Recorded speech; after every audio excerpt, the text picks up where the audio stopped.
ഈശോമിശിഹായിൽ ഏറ്റവും സ്നേഹിക്കപ്പെടുന്നവരെ, 1 യോഹന്നാൻ 1:7 അവിടുത്തെ പുത്രനായ യേശുവിൻ്റെ രക്തം എല്ലാ പാപങ്ങളിൽ നിന്നും നമ്മെ ശുദ്ധീകരിക്കുന്നു. യേശുവിൻ്റെ പരിശുദ്ധമായ രക്തത്താൽ എല്ലാ പാപങ്ങളിൽ നിന്നും, രോഗങ്ങളിൽ നിന്നും, ബന്ധനങ്ങളിൽ നിന്നും, എല്ലാ ആപത്തുകളിലും, അപകടങ്ങളിലും, അനർത്ഥങ്ങളിലും, പൈശാചിക ഉപദ്രവങ്ങളിൽ നിന്നും നിങ്ങൾക്ക് ഓരോരുത്തർക്കും വിടുതലും സംരക്ഷണവും നൽകട്ടെ എന്ന് പ്രാർത്ഥിക്കുന്നു. പ്രിയപ്പെട്ടവരെ, കഴിഞ്ഞ ദിവസം ഒരു വീട്ടിൽ പോയപ്പോൾ ആ വീട്ടിലെ അപ്പച്ചന് പ്രായമായിട്ട് കിടക്കുകയാണ്. ഇങ്ങനെ സംസാരിച്ചപ്പോൾ ഇങ്ങനെ അപ്പച്ചൻ പറഞ്ഞു, രാത്രിയിൽ എൻ്റെ അടുക്കൽ ആരൊക്കെയോ വന്ന് ഇങ്ങനെ നിൽക്കുന്നതായിട്ടൊക്കെ ഇങ്ങനെ കാണുന്നു, ആരൊക്കെയോ വന്ന് സംസാരിക്കുന്നതൊക്കെയായിട്ട് ഇങ്ങനെ കാണുന്നു, അതുകൊണ്ട് ഉറക്കമൊന്നും ശരിയാകുന്നില്ല എന്നിങ്ങനെ പറഞ്ഞു. അപ്പോൾ ഞാൻ പറഞ്ഞു, എന്നാൽ പ്രാർത്ഥിക്കാമെന്ന് പറഞ്ഞ് ഈ അപ്പച്ചന് വേണ്ടി പ്രാർത്ഥിച്ചു. യേശുവിൻ്റെ തിരുരക്തം വിളിച്ച് ഇങ്ങനെ പ്രാർത്ഥിച്ചു. എന്നിട്ട് ആ വീട്ടുകാരോട് പറഞ്ഞു, യേശുവിൻ്റെ തിരുരക്ത പ്രാർത്ഥന അപ്പച്ചൻ്റെ അടുക്കലിരുന്ന് ഇങ്ങനെ ചൊല്ലി ഒന്ന് പ്രാർത്ഥിച്ചാൽ മതി, ഇനി അങ്ങനെ ഒരു അസ്വസ്ഥത ഉണ്ടാകത്തില്ലെന്ന് പറഞ്ഞു.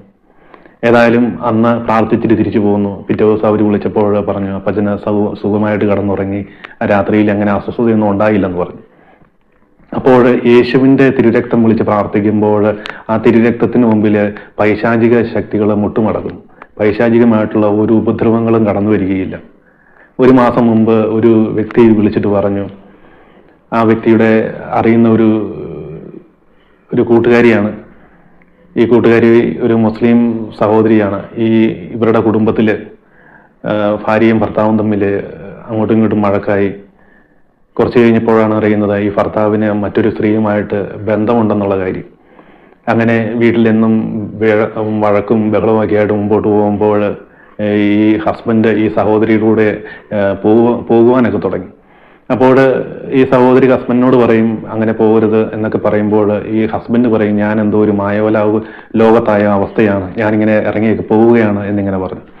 ഇങ്ങനെ ഇത് കൂടി വന്നപ്പോൾ ഈ സഹോദരി പറഞ്ഞു, ഇനി ഞാൻ ജീവിച്ചിട്ട് കാര്യമില്ല എന്നൊക്കെ പറഞ്ഞാണ് ഈ വ്യക്തിയോട് ഇങ്ങനെ വിളിച്ച് പറയുന്നത്.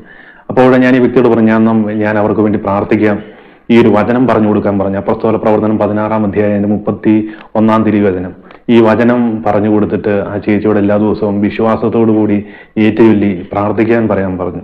എന്നിട്ട് തിരുരക്ത സംരക്ഷണ പ്രാർത്ഥന ഇത് അയച്ചു കൊടുത്തിട്ട് പറഞ്ഞു, ഇതും കൂടെ അയച്ചു കൊടുത്തിട്ട് എല്ലാ ദിവസവും ഹസ്ബൻഡിനെയും മക്കളെയും നിങ്ങളെ എല്ലാവരെയും സമർപ്പിച്ച് ഈ തിരുരക്ത സംരക്ഷണ പ്രാർത്ഥന എല്ലാ ദിവസവും ചൊല്ലി പ്രാർത്ഥിക്കണമെന്ന് ഇങ്ങനെ പറഞ്ഞു. ഏതായാലും അന്ന് മുതൽ ഈ സഹോദരിക്കും കുടുംബത്തിനും വേണ്ടി വിശുദ്ധ ബലിയിൽ സംബന്ധിച്ച് പ്രാർത്ഥിക്കുവാൻ തുടങ്ങി.